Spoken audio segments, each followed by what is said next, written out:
Portanto,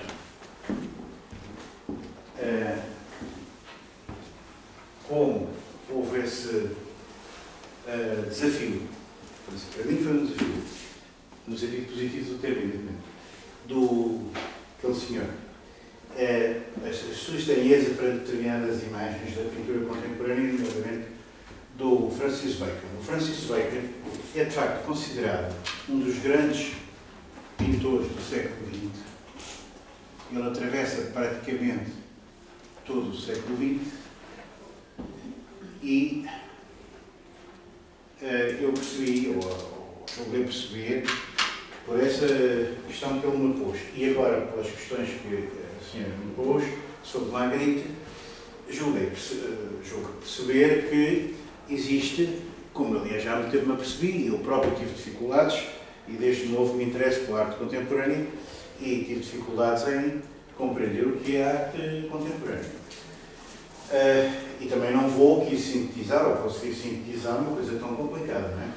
Mas, digamos que nós temos que separar várias ideias. E uma delas é a ideia de que a arte é necessariamente uma cópia ou uma reprodução, digamos, de qualquer realidade. Se há uma realidade de que a arte dá conta, é a realidade, digamos, imaginativa ou interior, entre aspas, do artista. Certo?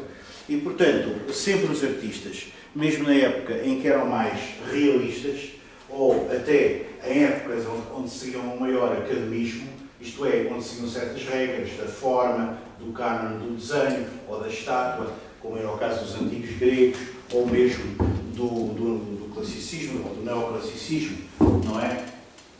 Que procurava ir às tradições da arte antiga e, de algum modo, recuperar certos aspectos delas, através de uma harmonia, encontrar uma harmonia do corpo humano, etc. por aí fora. Tudo isso implodiu com a modernidade, tudo isso foi ao ar com a modernidade, porque se inaugurou um novo regime da imagem. E o problema da imagem, que está para além do problema da arte, é um problema muito antigo, é um problema que remonta ao Platão e que tem a ver, está a ver, um filósofo grego, não é, antigo, e que tem a ver com aquela velha ideia que o Platão tinha da diferença entre as ideias, não é, que são eternas, digamos assim, de algum modo, e os fenómenos que são simples impressões e reflexos e, portanto, imagens. Há uma desvalorização, uma certa desvalorização da imagem como um reflexo ou como algo secundário, algo que se vê, por exemplo, refletido na superfície da água de um lago ou qualquer coisa desse tipo. E ele dá-nos aquele célebre mito da caverna que todos nós, mais ou menos, estudamos quando éramos estudantes do liceu, que é as pessoas estão todas a olhar para o fundo de uma caverna onde apenas veem sombras, não é? E a verdadeira realidade está cá fora. Se houvesse uma pessoa que viesse cá fora, que pudesse ficar fora e visse... licença, professor, deixei aqui o meu saco. Faz favor. Com certeza. Desculpem, estar a interromper a aula. Se as pessoas tivessem a possibilidade de ficar fora e vissem a verdadeira realidade, perceberiam que até então aquilo que tomavam por realidade, isto, ao verem as sombras projetadas no fundo da caverna apenas, não eram mais do que ilusões, não é? Ora bem, isso é importante porque o Platão instalou ali uma diferença entre aquilo que seria uma verdadeira realidade, que seria uma das ideias, não é? E uma ilusão que os sentidos nos dão, não é? Porque no fundo todos nós estaríamos no fundo da caverna em geral, não é? Só o filósofo talvez é que se conseguisse subtrair a esse domínio, a essa ilusão, e portanto digamos que desde então criou-se aquilo que foi vulgar chamar, em termos de filosofia, a metafísica. Meta significa para além de, quer dizer, uma divisão entre aquilo que é o aspecto físico das coisas e aquilo que seria a verdadeira indagação da sua verdadeira autêntica realidade, que não seria do domínio do visível ou do diretamente apreensível, ou seja, a realidade engana-nos. E a gente sabe isso intuitivamente, não é? Nós sabemos que uma mosca, por exemplo, não tem a percepção, já não falo a percepção, a imagem, se nós nos pudéssemos colocar dentro dos olhos de uma mosca, nós não vimos a realidade que não vemos, não é? Ou de um gato, por exemplo, dos nossos gatos, lá de casa, não é? Não reconhece a imagem do espelho, não vê a imagem colorida, e não se reconhece sobretudo na imagem, quer dizer, a imagem. Portanto, há um problema com a imagem que se reflete também na teoria da arte e na questão da arte, e que a arte contemporânea explorou até à exaustão e continua a explorar, que é, digamos, isso já vem com o romantismo, mas depois do romantismo há toda uma espécie de... Repare que isto tem a ver com a modernidade e tem a ver com o desenvolvimento do maquinismo, da industrialização, quer dizer, de uma sociedade muito baseada na racionalidade. E a racionalidade tem reações contra ela, num certo sentido. Uma dessas reações bem conhecida é o romantismo, não é? Quer dizer, o desenvolvimento da imaginação, os romances românticos, não é? O romance é uma forma literária por definição romântica, mas vem até hoje, não sei se continuam provavelmente a escrever romances. As obras do Lobo Antunes são realmente romances, mas é um pouco complicado de saber o que é esse género de romance. Mas a verdade é que apela para a imaginação. E essa imaginação não tem limites. Não é? Portanto, nós lemos uma obra de Saramago, ou lemos uma obra de Lobo Antunes, ou lemos qualquer obra de qualquer autor contemporâneo, e não é aquele realismo, não é? Descritivo, digamos assim, sei que alguma vez houve algum, de qualquer obra, enfim, do século XVIII ou do século XIX, não é? A mesma coisa aconteceu com a arte pictórica, com as imagens. Tanto mais que nós, europeus, damos uma importância muito particular à imagem escópica, quer dizer, à imagem ocular, àquilo que nos chega através dos nossos sentidos, do sentido da vista. Damos uma importância muito grande, já vem desde o Platão essa ideia, não é? Precisamente com essa imagem da caverna e das sombras projetadas no fundo da caverna. Quer dizer que há um problema com a imagem em que se procura, através da arte contemporânea,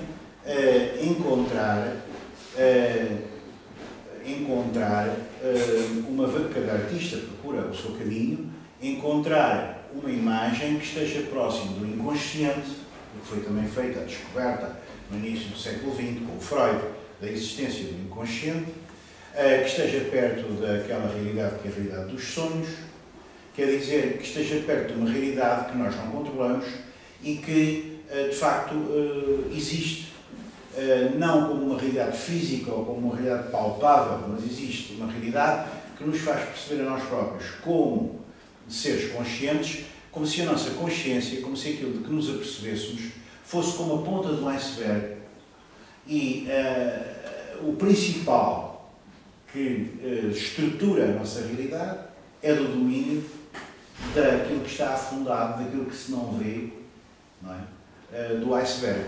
E é esse que se não vê que o artista traz à superfície. Porque se o não fizesse, não era realmente artista, era um mero reprodutor da realidade. Para isso existem, por exemplo, as fotografias no seu sentido mais banal. Hoje toda a gente tem uma máquina fotográfica, toda a gente tira fotografias. Se eu tirar uma fotografia daqui da janela, não é, sem nenhuma preparação especial, com uma máquina qualquer, não vou tirar nada de muito artística, de muito especial, não é? O que é que espera o receptor da obra artística? Qualquer coisa que o surpreenda, não é? Qualquer coisa que não seja a imagem realista, academicista, reprodutora, não é? O puro reflexo de uma realidade banal, como é a realidade exterior de todos os dias, que é sempre uma realidade banal. Portanto, o artista procura a surpresa através desse encantamento que o inesperado provoca. Com o surrealismo, não é? O movimento dos princípios do século XX, com o surrealismo, no qual o Magritte, por exemplo, se inclui, procurou-se, de facto, e muito influenciado também pela psicanálise, procurou-se, de facto, imagens que, pela ampliação de formas inesperadas, por exemplo, uma maçã que toca o teto, não é? No interior de uma casa, há uma maçã que toca o teto. Por exemplo, Há um desmesuramento de proporção entre uma maçã e a sala onde está instalada. Ela invade a sala. O que é que isto provoca? Provoca-se uma sensação de estranheza, não é? Daquilo que o Freud tinha um nome, Unheimlich, a princípio não sei o nome, que os ingleses usam por uncanny, ou seja, por estranho. A sensação de estranheza que nós temos quando olhamos o mundo. Isso às vezes acontece, já. Já aconteceu certamente, acontece-nos a todos, não é? A gente de vez em quando olha a realidade e diz assim, mas que raio de coisa é esta que é viver? Para fazermos esta pergunta fundamental, não é? Que estranho que é viver. E que estranho que é ser um animal tão esquisito como eu sou, não é? O ser humano, apesar de tudo, é na natureza o único ser que tem consciência de si, não é? E que reflete. É estranho, não é? Que faz perguntas a si próprio, por que razão é que estamos aqui, para onde é que vamos, o que é que acontece depois da morte, se é que acontece alguma coisa, etc. Portanto, essas perguntas fundamentais, nós temos um conjunto de pessoas que as fazem e que as reproduzem sobre várias maneiras, seja em obras literárias, seja em obras pictóricas, e esses são os artistas. Os artistas estão aí para nos surpreender, e nós queremos ser surpreendidos. E é dentro dessa abertura da nossa sensibilidade à surpresa absoluta que está o prazer da arte, não é? Reparem como os jovens hoje, embutados que estão. Eu, no meu tempo, também adorava muito a música dos Beatles e continuo a adorar. Adorava a música rock e continuo a adorar. E não gostava apenas de música dita clássica, que aliás eu já detesto essa classificação. Por isso, eu música um pouco mais desenvolvida do que aquela que é uma canção dos Beatles. Uma canção dos Beatles podia ser desenvolvida. Aliás, o Paul McCartney tem uma obra que é bastante extensa, tentou fazer uma obra de música clássica, digamos assim. Mas, digamos, o que é uma obra erudita em relação à música popular? Não é? É uma obra que pega, muitas vezes, no mesmo tema e o desenvolve um pouco mais, não é? De uma forma mais rica. Agora, os jovens não estão habituados a isso, sobretudo hoje em dia, que a gente abre uma rádio ou abre a televisão, aqueles programas de música para a malta nova, e normalmente é uma música que, para pessoas como eu, por exemplo, a minha sensibilidade, me aparece como uma coisa, enfim, por vezes até um bocado brutal, não é? Há tempos havia um tipo, não sei se era coreano ou não sei quê, que dava urros e saltos num palco, parecia um macaco, e que, na verdade, quer dizer, exibia no fundo o quê? Tirava para a frente com a imagem do corpo, e nomeadamente da zona genital. Quer dizer, isto é uma coisa assim um bocadinho, como é que é dizer, pouco sugestiva do ponto de vista da imaginação, não é? Quer dizer, não tem interesse nenhum, do meu ponto de vista, mas teve grande êxito. Agora acho que já ninguém fala desse indivíduo. Mas aparecem constantemente essas coisas, estas músicas assim. Embora na música popular, propriamente dita, exista muita coisa interessante. Quer na música popular comercializada, quer até naquela que instintivamente que as pessoas às vezes cantam, não é? Ou tocam, sobretudo, certas populações ou comunidades que têm músicas muito interessantes. Bom, isto para dizer que, de facto, a imagem, por exemplo, esta imagem que está aqui, o espelho falso de Magritte, reparem, normalmente nós consideramos que os olhos são o espelho da alma, certo? Mas o que significa isso? Primeiro, existe alma? Problema, não é? Eu nunca vi, nunca encontrei, nunca vi um cirurgião, por mais que eu visse uma pessoa viu a alma. Isto é um materialismo um bocado vulgar, estar a dizer isto, mas a verdade é que, quer dizer, uma realidade chamada alma não tem expressão concreta. Por outro lado, os olhos tanto podem revelar qualquer coisa como podem enganar radicalmente, porque a gente sabe muitas vezes que, enfim, há pessoas mais expressivas ou menos expressivas, mas aquilo que as pessoas expressivas exprimem, através, por exemplo, do seu olhar, pode ser muito bem montado. Hoje os homens da publicidade, não é? Sabem muito bem isso, não é? Aquelas figuras que põem nos outdoors ou que põem nos cartazes para nos encantar, para nos seduzir, são muito preparadas. E põem pessoas que parece que estão num devaneio fantástico ou num êxtase extraordinário, não sei o que, não sei o quê. Não estão nada, não é? Quer dizer, são simplesmente pessoas que têm como profissão, não é? Simular sentimentos. Ora bem, reparem que, sendo normalmente o olho, ou os olhos, neste caso é um só olho, que é para nos causar uma impressão mais forte, o espelho da alma, aí ele está a espelhar o exterior.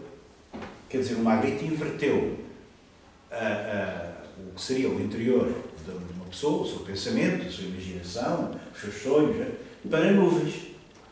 E, ao mesmo tempo, fez uma coisa curiosa, é que a pálpebra, as pestanas, mas melhor dizendo, estão para baixo.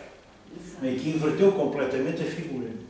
Isto causa uma sensação de impressão bastante forte, como toda a obra de Magritte.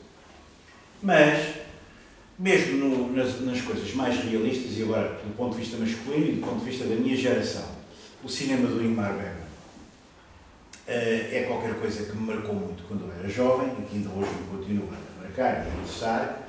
E para mim, um dos ícones do Ingmar Bergman, que tinha muito bom gosto para escolher as suas atrizes e, portanto, uma das mais conhecidas é a Harriet Andersson, que aparece aqui num dos mais maravilhosos filmes que eu vi na minha vida e que me chocou muito do ponto de vista positivo na altura, que é Um Verão com a Mónica, não é? É um filme sempre maravilhoso, que eu vi quando tinha, não sei, 17 ou 18 anos, e que me apaixonei pelo Bergman. Não é?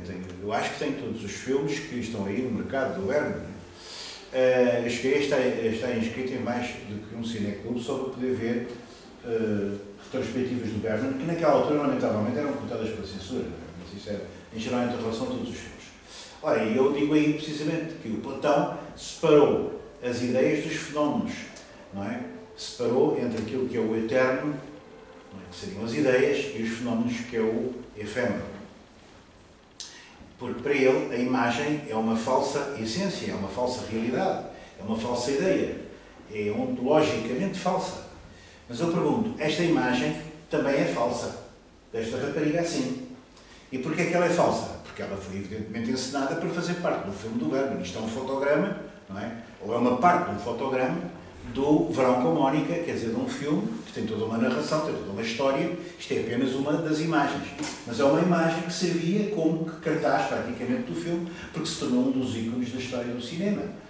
Eu prefiro este ícone, por exemplo, não quer dizer que não goste, mas isto do ponto de vista masculino, naturalmente. Prefiro este ícone, por exemplo, ao célebre ícone daquela star americana, como é que ela se chama? Da Marilyn Monroe, que, por exemplo, aquele célebre ícone em que ela está em cima de uma das saídas de ar do metropolitano de Nova Iorque, uma coisa parecida, e o ar que vem do metropolitano sobe as cheias, ela tenta baixar as cheias e aquilo causa um efeito erótico, que ela era provavelmente um símbolo erótico feminino, não é? Mas para mim, por exemplo, aqui temos uma imagem de uma rapariga que representa para mim a alegria da juventude. Mas isto é muito subjetivo. Bom, pode ser erótico. Diga? Também pode ser uma imagem erótica. Com certeza que sim. Com certeza que sim.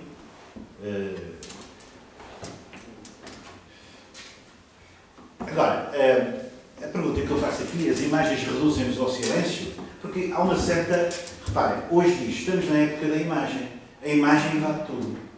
Há um colega meu, aliás, uma pessoa muitíssimo inteligente, o José Bragança de Miranda, julgo que ainda está ao serviço, digamos, da Universidade Nova, na Faculdade de Ciências Sociais e Humanas, que diz que esta não é a grande época da imagem. Esta é uma época em que a imagem se degradou porque deixou de ter um referente fundamental. Quer dizer, deixou de se reportar a uma realidade fundamental. E a realidade fundamental era Deus, para análise.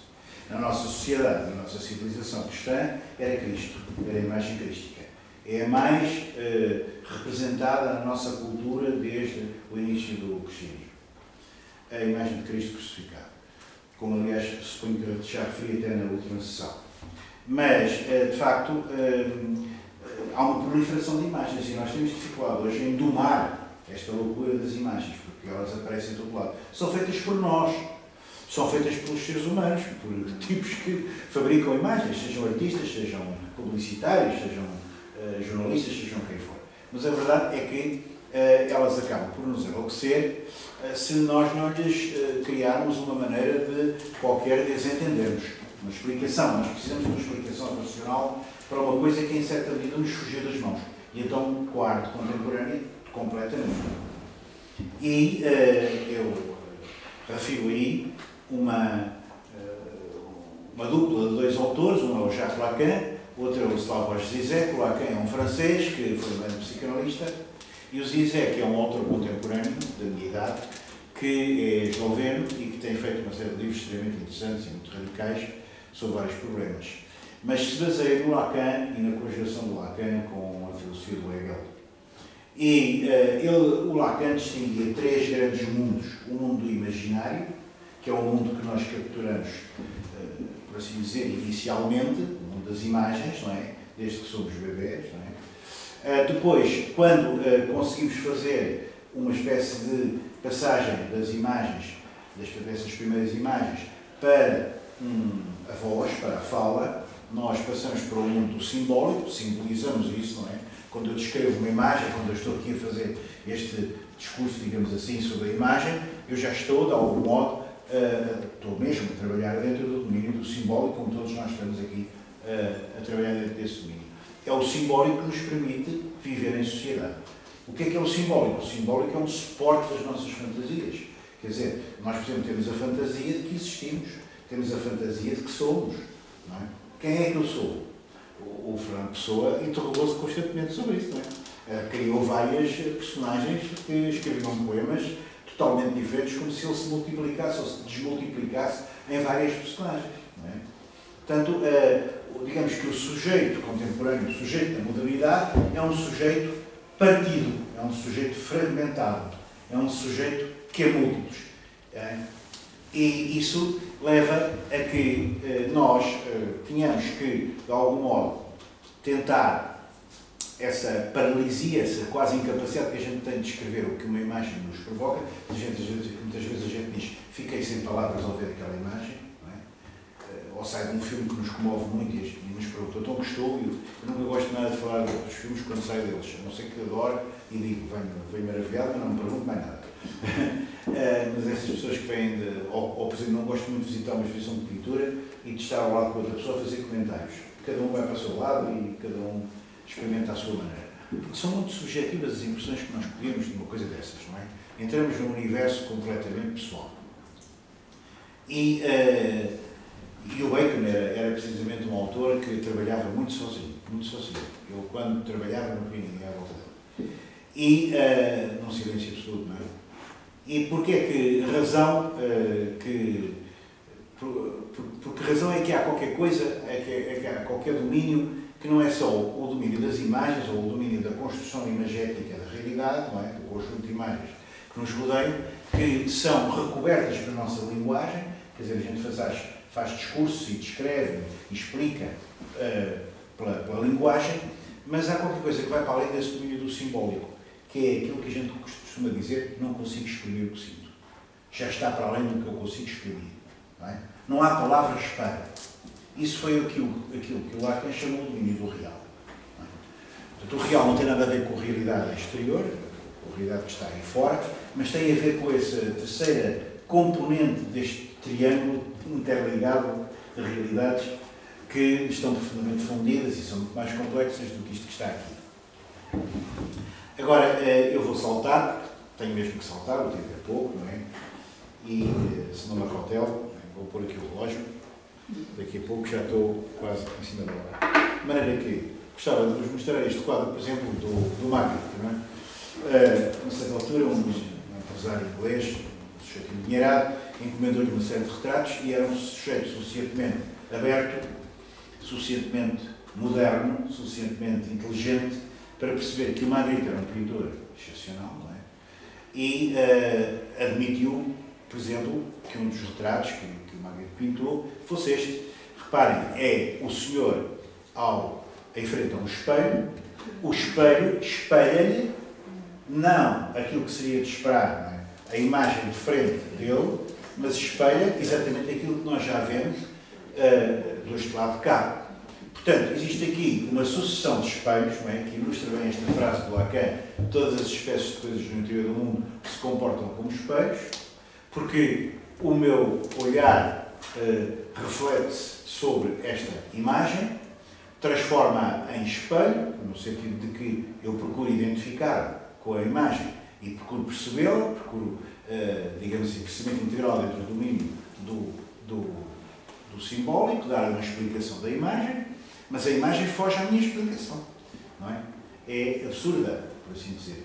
E é esse absurdo que é aqui materializado, que é o absurdo da nossa experiência, que é o absurdo dos nossos sonhos, que é o absurdo do nosso inconsciente.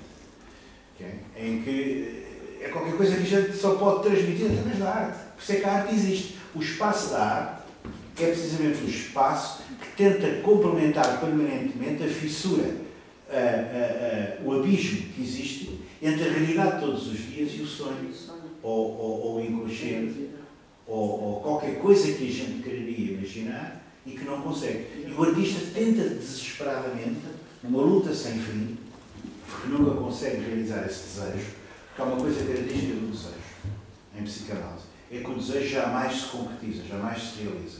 No sentido de que, quando é completado, quando eu tenho um desejo satisfeito, eu tenho imediatamente outro desejo a seguir. Por isso é que o artista pinta incessantemente quadros. O Bacon pintou quadros até ao momento em que morreu. Ele foi surpreendido em 92 pela morte enquanto montava uma exposição em Madrid. Era uma grande exposição da obra dele. Portanto, pintou incessantemente. O Magritte também pintou toda a vida. E outros pintores surrealistas excepcionais, por exemplo, há um outro belga excepcional, que é o Paul Delvaux. Se quiserem procurar na internet, encontram facilmente. Eu fui de propósito, quer dizer, de propósito. A certa altura decidi-me dar ao luxo, porque eu trabalhei muito e no verão fazia muitas escavações, também nunca tinha praticamente aquelas férias características das pessoas, não é? A partir do momento em que comecei a treinar arqueologia, foi terrível, porque é no verão que temos que trabalhar nas escavações. Mas uma vez decidi meter a caminho e fomos até à Bélgica e à Holanda. E na Bélgica fui a Ostende, onde o Delvaux estava ainda vivo, e vi o Museu Delvaux, que é na Fundação Delvaux. É uma coisa como um género da Fundação Gulbenkian, mas num edifício mais pequeno, é uma vivenda, onde o próprio Delvaux ainda vivia, mas nessa altura já estava cego, lamentavelmente, depois acabou por falecer, e nos deixou uma obra. Bem, eu filmei todos os quadros, tem pena que aquilo está num formato VHS, que agora não é fácil de reproduzir. Mas é outro pintor que eu admiro muito, e tem mesmo livros muito especializados sobre o Delvaux, porque me apaixonei completamente. Mas o Bacon, certamente é um dos autores que mais admiro, e também o próprio Magritte. Embora o Bacon não seja um surrealista. O Bacon não é bem um surrealista. Portanto, nós estamos aqui dentro de uma imagem que de facto nos provoca. Bem, eu vou passar aqui um texto que é um resumo. Vou só dizer que esta imagem que está ali é a capa de um livrinho resultante da mesa redonda que eu organizei no Porto há uns anos, creio que em 2001, depois isso foi lá publicado, e onde colaboraram várias pessoas interessantes. O Bernardo Pinto de Almeida, que aliás foi meu aluno, mas é professor na Faculdade de Belas Artes do Porto, a Catarina Alves Costa, que é uma realizadora de cinema e documental e antropóloga, e muito interessante, é professora aqui na Universidade de Lisboa, o Eduardo Prado Coelho, que infelizmente já morreu, que era uma figura da nossa cultura muito importante, o José Bragança de Miranda, que já me referi há bocado, um filósofo meu amigo, que é o Paulo Tunhas, a Rosa Alice Branco, que é poeta, o Rui Cunha Martins, que é um historiador, o Vítor Martins, que é um pensador destes problemas de estética e é professor nas Belas Artes, não sei, agora já está também apresentado como eu, e eu fui o coordenador disto.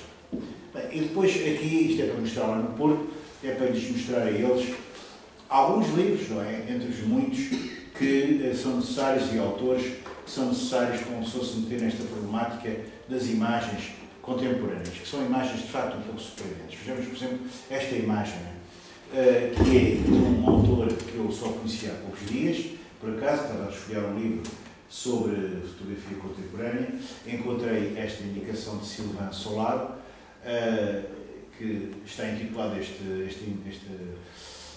obra de arte que está aqui, está intitulada Eu, não é? Je, 1999. Por acaso até fui ao Facebook e encontrei lá, pedi amizade e já aceitou. Trata-se de uma simples boca, uma boca feminina, não é? E ao lado tem aí uma frase tirada de um livro, que é um dos livros que eu tenho, que gosto muito, que se chama O que é que as imagens querem? As vidas e os amores das imagens. Porque, de certo modo, depois a imagem, como é um espelho nosso, como que nos responde. É como, não sei se já sentiram isso, mas a pessoa vai na rua é interpelado pelas imagens como se as imagens fossem pessoas. Não é? E depois eu pus aí, as imagens querem ser beijadas. E isto é tirado do Mitchell, deste autor. E com certeza, que é um professor americano. E com certeza nós queremos também beijá-las. As imagens não são tudo, mas elas fazem o possível para nos convencer de que são. Não é? As imagens são simples ilusões, de algum modo, platonicamente, mas fazem tudo para nos convencer de que existem mesmo. Porque muitas vezes é mais real, perdura mais na nossa memória aquilo que é estranho do que aquilo que é o déjà vu. O déjà vu não nos interessa nada. Não é? Se eu olho para uma imagem de uma rua, eu às vezes pergunto-me assim, a mim próprio, mas que chatice, a rua ser sempre igual? Porque é que a rua lá está virada do avesso? Então é fácil, tira-se uma fotografia e põe-se ao contrário. É isso que os artistas fazem. Não suportam a realidade como ela é. E nós também não a suportamos, só que vamos aguentando. Como fingindo de conta. Ora bem, a determinada altura, o Magritte foi contratado por um empresário de um casino para, lá na Bélgica, em 53, pintar as paredes desse casino. E uma encomenda importante, do ponto de vista de que o artista nunca é um homem muito endinheirado. E chamou-lhe o Reino Encantado a esse conjunto de pinturas que estão numa sala, que é esta, e que, lamentavelmente, foram pintadas primeiro numas telas, pelo Magritte, que hoje em dia valem milhões, não é? Qualquer delas, mas foram entregues ao senhor para depois ele dar a uns pintores para eles pintarem. Era suposto eles pintarem em cima de uma parede que tivesse uma preparação para receber um fresco ou para receber um mural, uma pintura mural. Não, senhor. Pintaram em cima do cimento. Uma coisa. E depois, com a umidade, aquilo tende a degradar-se. De maneira que pôs problemas. E o Magritte foi de tal maneira tratado, vejam o que é realmente a sociedade da gente vive, que não foi convidado sequer para a inauguração. E quando perguntaram, não é? Quer dizer, havia uma multidão enorme de gente importante, porque isto é mesmo importante, para mandar fazer uma coisa deste tipo, mas outro aspecto da sala. Tem as várias pinturas, todas encadeadas. As pinturas são de uma sala redonda, são feitas de maneira a cada uma continuar as outras, quer dizer, a nuvem que está numa está ao mesmo plano das nuvens que estão no painel seguinte e coisas assim. Mas o Magritte ficou à porta, quer dizer, não conseguiu entrar. E depois perguntado, então, mas afinal o pintor que pintou isto, quer dizer, o senhor não o traz para aqui, não o convida, não. Imaginem o que era hoje, nós temos aqui o Magritte, quer dizer, para um mundo da arte consciente, se juntava aqui 1000 ou 5000 pessoas, bastante. Naquela altura, o Magritte fica à porta, ninguém diga nenhuma, algumas pessoas estranharam, e ele diz, vejam o que é a arrogância das pessoas com dinheiro, de algumas pessoas com dinheiro, não serão muitas assim, há muitas pessoas com dinheiro que têm muita sensibilidade, por favor, mas que disse, eu não costumo convidar as pessoas que contratam para fazer serviços. Não consciência nenhuma quem era o Magritte. Não consciência nenhuma, não é? Estava perante um dos maiores pintores do século XX. E ainda existe? Perdão? Ainda existe? Ele já morreu. Não. Sala. Existe e estará, provavelmente neste momento já, numa situação de património. Classificado. É na Bélgica. Eu não sei bem, sei que é perto, eu isto não vi. O que eu vi, como digo, na Bélgica foi o Museu do Delvaux. O Museu Magritte. Não sei se existe um Museu Magritte, confesso que não sei se existe. Mas há um Museu Magritte na internet, não é? Uma pessoa, basta de pôr René Magritte. O Magritte é tão conhecido que até, vocês conhecem aquele cantor americano, que eu gosto muito, que é o Paul Simon. Que havia aquelas obras do Paul Simon e o Art Garfunkel. Mas o Paul Simon é que era o mais famoso e que escrevia coisas mais, não era muito músicas. O Art Garfunkel acho que só escreveu uma. E então há uma canção muito bonita do Paul Simon, quando ele já começou a trabalhar sozinho, a cantar sozinho, que é alusiva ao René Magritte e à sua mulher, que eu agora me esqueço o nome. Antes era Adelina, o nome dela era Adelina. Mas depois, quando casou, mudou o nome. Adquiriu, de qualquer modo, o apelido do marido, isso certeza, porque ele diz René, Georgette. René and Georgette married. We there go near the door. A canção é muito nostálgica, muito como que rememorar dois amigos, não foram amigos dele, não os conheceu, mas como que rememorar dois amigos é uma belíssima, linda canção do Paul Simon, sobre um homem excepcional, como foi Magritte. Agora reparem que Magritte, tal como o Dalí, Salvador Dalí, tal como o Delvaux, tal como numerosíssimos outros pintores surrealistas, procura transmitir diretamente para a pintura não qualquer realidade academicamente vista, segundo as leis da reprodução, da representação imediata, mas sim uma realidade transfigurada. E ao longo dos vários painéis, o que nós vemos é isto. Não é? Portanto, são imagens inesperadas de pessoas, de aves, de símbolos diversos, transmutados, não é? E o mais bonito é uma situação que se deu, que foi a seguinte. Isto inspirou muita gente, mas há um poeta português, não sei se conhecem, o António Ramos Rosa, que tem um poema sobre este domínio maravilhoso, ou este mundo maravilhoso, o Domaine Enchanté, que eu iria ler a seguir, depois de passar estes quadros, ou de passar estas várias partes da decoração, por assim dizer, feita para o mundo encantado que o Magritte imaginou ser aquele casino. Pois não seria tão encantado assim do ponto de vista das relações com o dono, que não foram muito amistosas. O que é que o Magritte procura? Uma das coisas que o Magritte procura constantemente. O Magritte procura constantemente o contraste de situações, por exemplo, aqui à esquerda, nós temos uma pintura de uma casa, de uma mansão, com umas árvores, e por cima umas nuvens. Convencionalmente, a casa já tem luzes acesas, portanto estaria de noite, todavia o céu está de pleno dia. Existe uma outra pintura de selva do Magritte que é precisamente assim, uma rua com uma casa burguesa, provavelmente em Bruxelas, não procura retratar nenhuma realidade concreta, mas de facto a casa tem já as luzes acesas, os candeeiros da rua já estão acesos, mas é pleno dia, como se fosse meio-dia. Isso causa-nos uma sensação de desfazamento. Sensação de desfazamento que nós já todos sentimos na vida, muitas vezes. Por outro lado, à esquerda aparece uma outra tendência da obra de Magritte, que ele quis fazer quase aqui uma espécie de antologia da sua obra. À esquerda aparece uma série de aves que estão transformadas em qualquer coisa de petrificado, mas ao mesmo tempo também de vegetal, como se fossem grandes folhas, o que é uma das tendências da obra do Magritte. Aqui também há uma porta que abre para uma realidade exterior difícil de definir, e em primeiro plano, precisamente umas folhas que contêm um conjunto de símbolos e de figuras inesperadas. Aqui também uma imagem que, reparem, esta é muito interessante porque é um barco em que aquilo que define o interior do barco é o próprio mar sobre o qual o barco vogaria, não é? E uma imagem de uma mulher em primeiro plano, ou se é que se pode chamar isto de mulher, uma imagem que recorda um corpo feminino, mas cuja parte superior é um peixe, não é?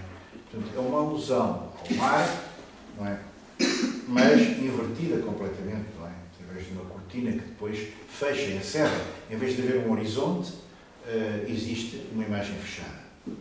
Aqui, por exemplo, uma árvore que tem um nariz e um olhar, que mira uma das figuras empedernidas, neste caso uma grande cadeira desmesurada, que pertence a este universo de realidades empedernidas, e em que há, como horizonte de montanha, uma grande área transformada em montanha. Não é? Quer dizer, portanto, a transformação, a transmutação dos signos. É muito interessante isto. porque isto é a realidade. É mais real do que a realidade que está lá fora. Aqui temos duas maçãs, serão dois frutos, que têm uma máscara, portanto estão personalizados, e à direita uma casa que mudou a sua dimensão e está no interior de uma árvore, que por sua vez está como se fosse uma casa, ela própria albergando uma casa. Depois aqui, mais uma vez, uma imagem de uma mulher, a Torre de Pisa encostada a uma pena, e outra figura também muito interessante, que aparece muitas vezes em alguns quadros do Magritte, que é, neste caso, um instrumento musical, mas que está deitando chamas. Aqui também outra figura muito curiosa, inesperada, porque onde se esperaria ver a imagem de um indivíduo sentado, vê-se antes uma gaiola com dois pássaros, não é?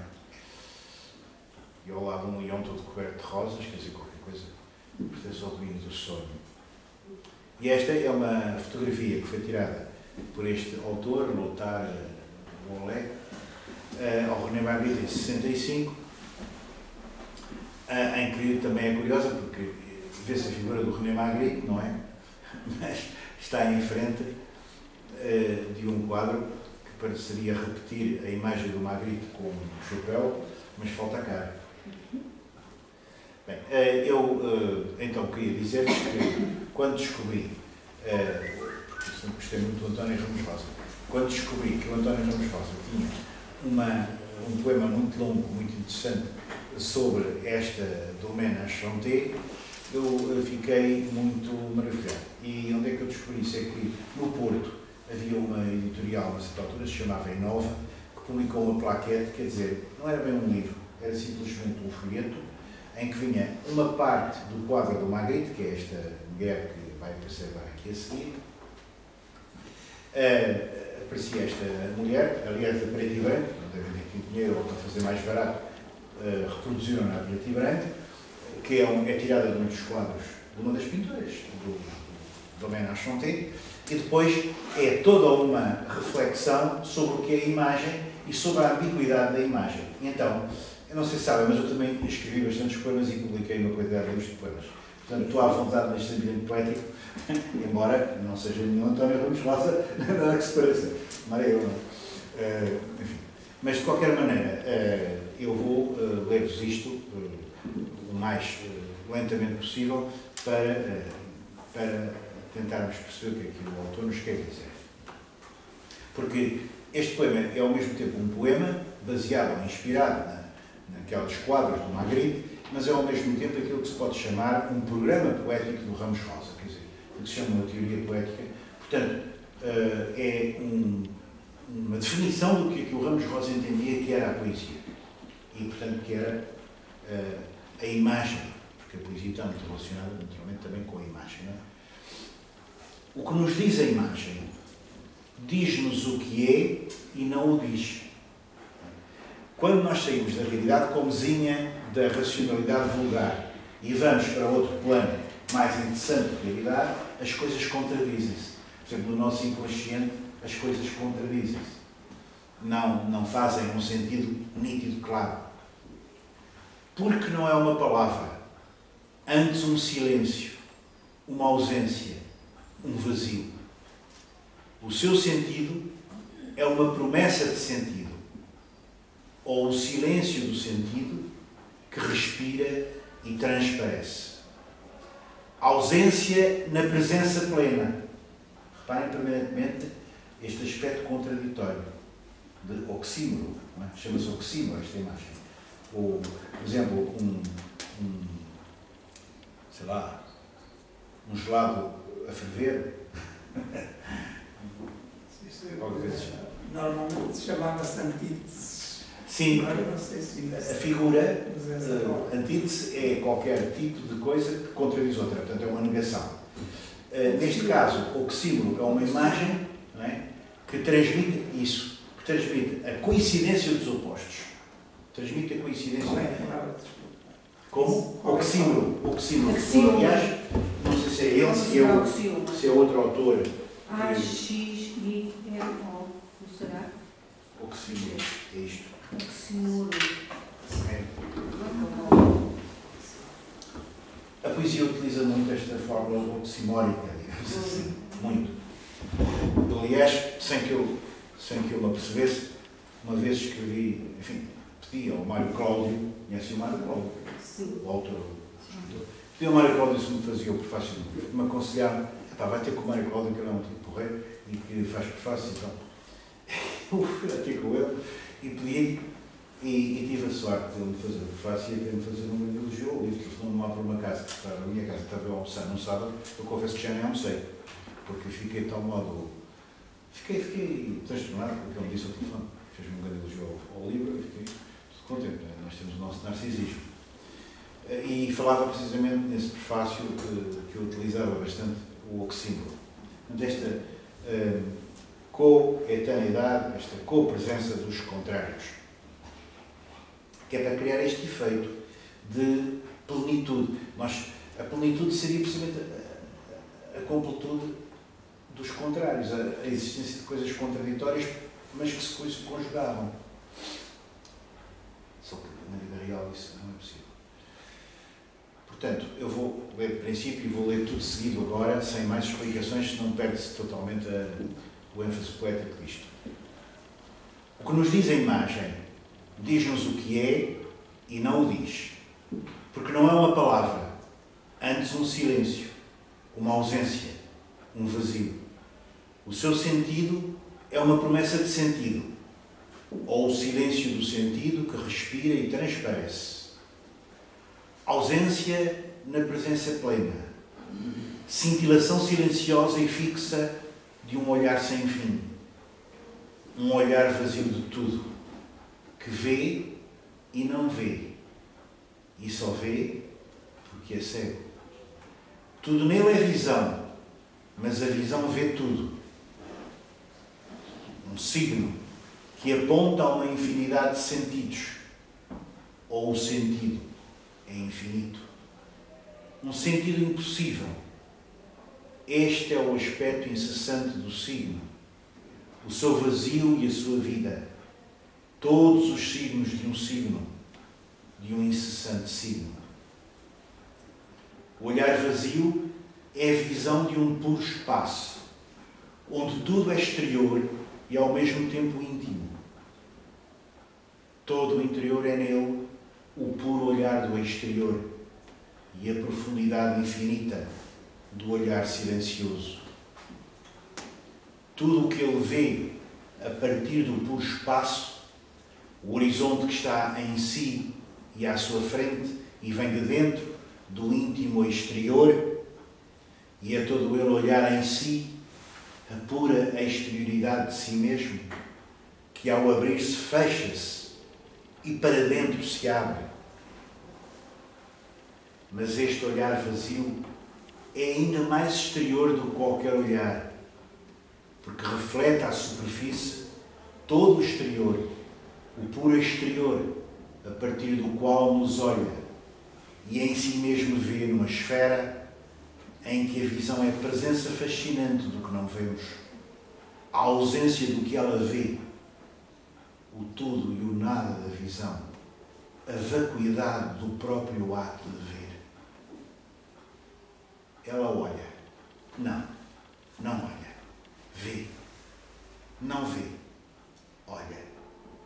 Olha o vazio do centro. E ela vê. Mas quando vê, deixa de ver. Olha apenas. Porque a visão suspende-se ante o vazio do centro. Ela não pode ver-nos. Ela olha-nos. Olhemos-la. Olhemos os seus olhos, o seu olhar. Não vemos. Olhamos apenas. Estes olhos não se veem. Como não se vê a luz vazia, a luz do imo, o fundo sem fundo do próprio fundo. Mas podemos olhá-la, porque olhar é deixar-se fascinar.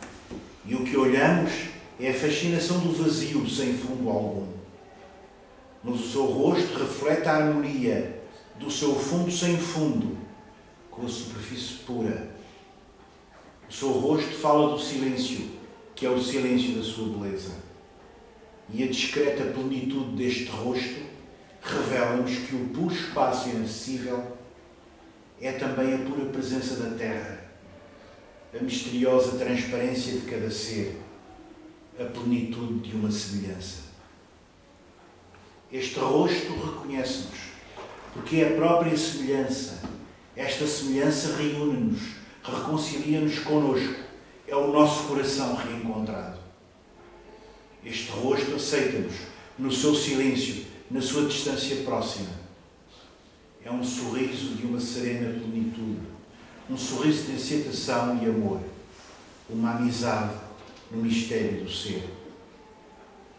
Este rosto atrai-nos para uma distância, uma longínqua proximidade, ponderação da nossa transparência, porque nela nós estamos presentes através de uma contemplação que recusa olhar o que não deve ser visto, que atravessa o visível para ver. Ela vê o que se oculta no visível, o único, o ser, o centro onde não estamos, mas que talvez em nós amadureça, que o seu olhar faz amadurecer. Não a vemos, olhamo-la, e é todo o seu corpo que nos olha, que não cessa de nos olhar. Vemos o seu corpo, mas é antes o seu corpo que nos olha. O seu corpo é palavra e silêncio da palavra. A palavra, silêncio do seu corpo, entra no íntimo de nós, onde recolhe o sonho de viver, que só pode revelar-se numa infinita contemplação, que não pode deter-se em nenhum sentido, porque é o incessante, o interminável sim do amor. Depois eu tenho aqui uma ligação, um vídeo, onde há uma pessoa que explica em francês, muito brevemente, o Domaine Enchanté do Magritte. E já agora, esqueci de distorcido, porquê? Esse aí também é tudo distorcido, não é? Mas é estranho, porque devia ser o texto completo. É estranho. Em cima, já agora mostro, porque se vê duas imagens, em cima está a fotografia de Nuno Judice, um poeta da minha geração, foi meu colega na Faculdade de Letras, aqui em Lisboa, e embaixo é o António Ramos Rosa.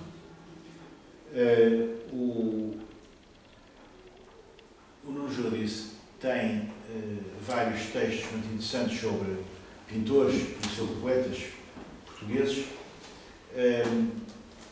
e aqui ele diz, vou tentar ver, porque isto vai ter aqui o meu computador tão pequenino, aparece muito bem deformado aqui, é estranho, não sei porquê.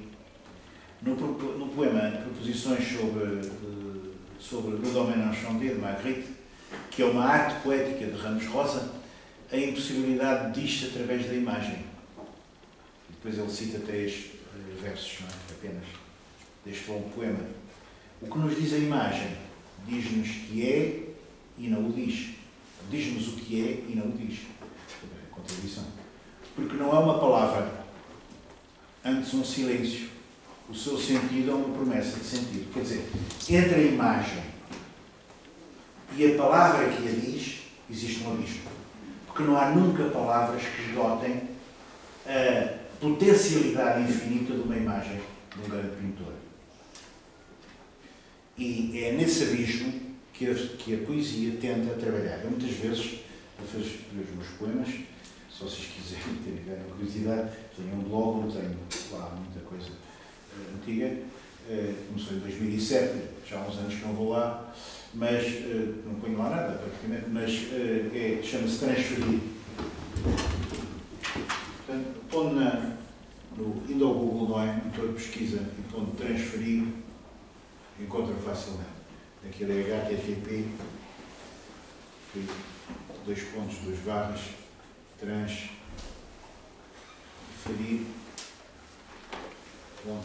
blogspot, é da Google, blogspot.pt. Não se vê muito bem. Antes fazia muito isto, quer dizer, tinha uma vida intensa, trabalho, eu dava muitas aulas, etc.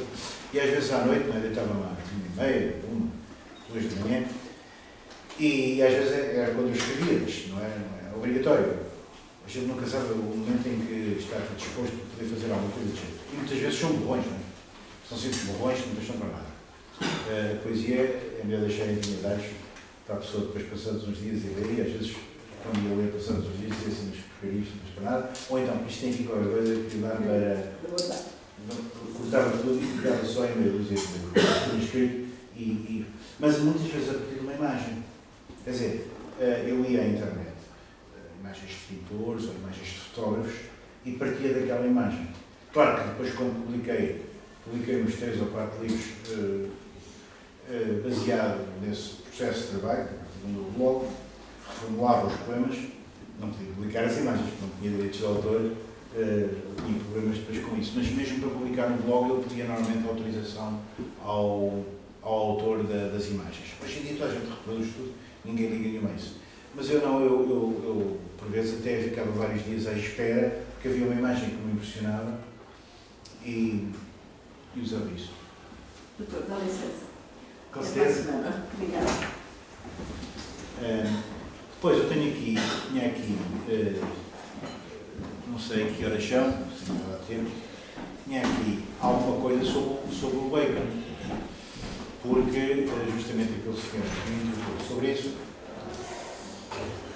e eu tinha aqui posto qualquer coisa sobre o Bacon, até trouxe este livro que é o mais vulgar sobre o Francis Bacon.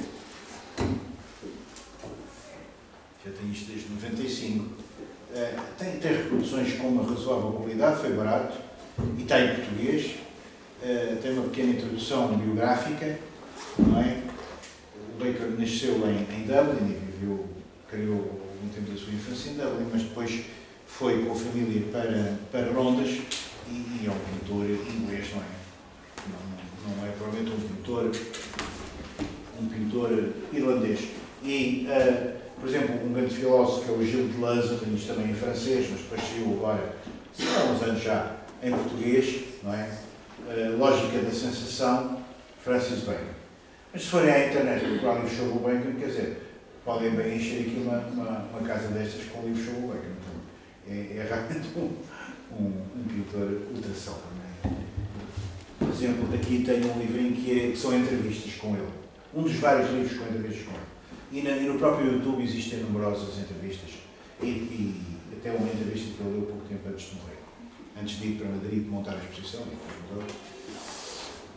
Portanto, nós só podemos entender o Bacon à luz do que é a arte contemporânea. Senão não percebemos nada. Não é? Este é o tal livro que eu pouco falava, que é aquele livrinho que nós, voltando à mesa redonda, fizemos um pouco.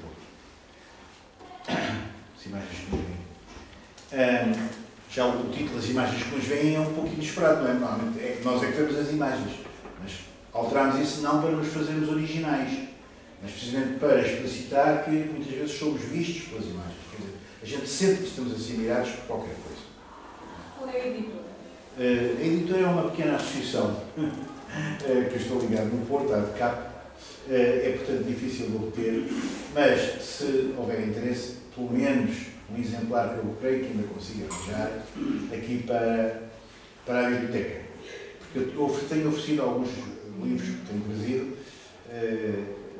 quer para a Biblioteca José Saramago, quer ali para o Centro de Documentação, portanto, ligado à arqueologia, sobretudo à arqueologia, e depois organizei no Porto algumas mesas redondas que nós conseguimos publicar. Na sua maioria, organizámos 12, só não publiquei a última, porque já não houve nos meios, e alguns até foram publicados pela minha faculdade.